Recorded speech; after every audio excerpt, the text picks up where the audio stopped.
Yo les gars, c'est Bobby, j'espère que vous allez bien. Juste avant que la vidéo commence, les gars, je vais vous parler un peu tout simplement de cette vidéo qui va se passer en deux parties.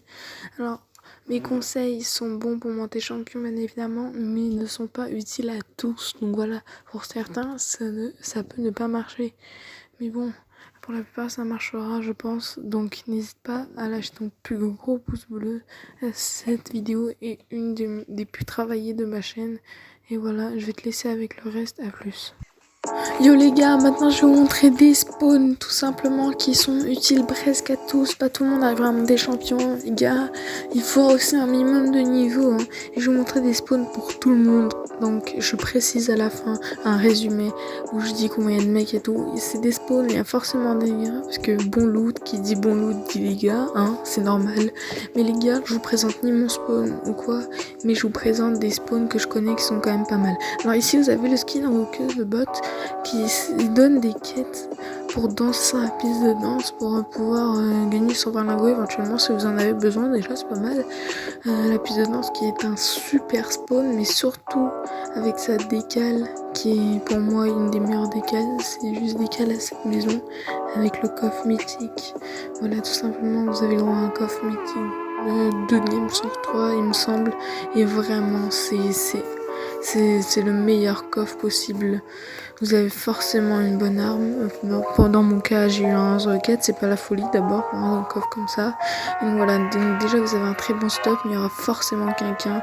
Il y aura 2 mecs environ. Et voilà, je vous laisse faire le résumé avec beaucoup de coffres. On passe directement au deuxième spawn, un spawn qui est très connu, présenté par beaucoup de youtubeurs, mais c'est le spawn simplement qu'on appelle pour la plupart là, tout simplement le spawn de la rouille un peu, enfin tout ce qui est la déchetterie, enfin vous m'avez compris, tout le spawn qui donne la masse de pièces mécaniques. Et oui, car les pièces mécaniques c'est essentiel. Pour faire quoi? Un space 12, si vous trouvez un pompe improvisé bleu, et bah vous avez largement pas 2, pas 3, pas 4, pas 5, pas 6, pas 7, mais environ 12 pistes mécaniques à ce spawn, voilà. C'est tout simplement énorme, donc vous pouvez vous faire 2 armes, une pierre éventuellement et un space 12. Mais bon, ça aurait été trop beau pour être vrai, il y a forcément au moins un mec. Normalement, il devrait pas y avoir plus de gars, sauf par une malchance, mais sinon, il y a un mec.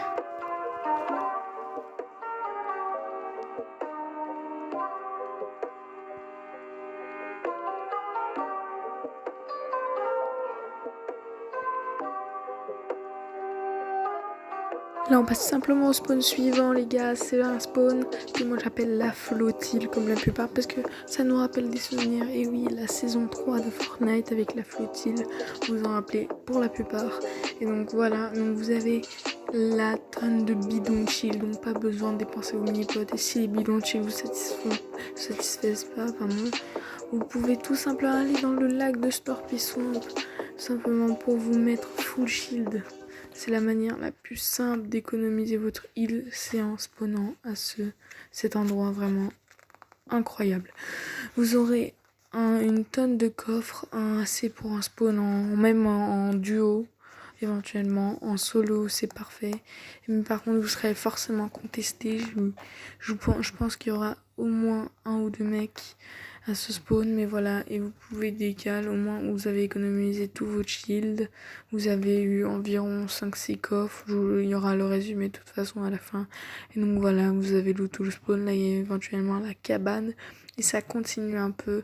Malheureusement vous n'aurez pas le temps je pense de tous les loot, car tout simplement vous n'aurez pas la zone la plupart du temps, mais voilà, c'est un super spawn.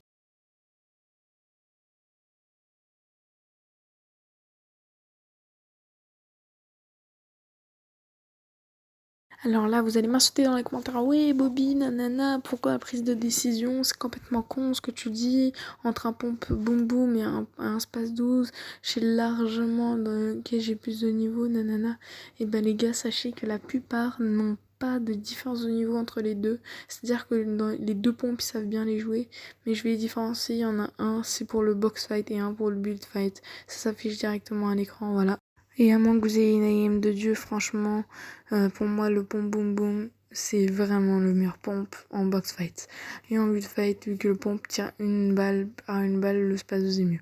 Alors, pour la prise de risque, les gars, c'est vraiment essentiel parce que, excusez-moi pour la coupure, mais tout simplement, c'est vraiment important de savoir prendre des risques au bon moment. Alors oui, c'est facile à dire plus qu'à faire, mais regardez, même sur le clip, je vais prendre le risque de descendre, malheureusement qu'il va pas marcher, mais que ça marche ou pas, vous en foutez les gars, c'est pas votre vie qui en dépend, vous êtes juste en simple game d'arène.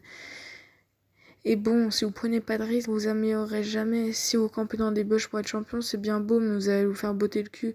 Moi, j'ai envie de vous apprendre non seulement à y monter et à y rester sans se faire botter le cul et pouvoir faire des games en me prenant du plaisir, tout simplement. Donc, moi, je vous conseille de vous entraîner en tournoi, prendre beaucoup de risques. Et voilà. Et l'arène, c'est quand même l'entraînement pour le tournoi. Donc, faut vraiment vous entraîner en arène. Il faut vraiment... Ciao les refs!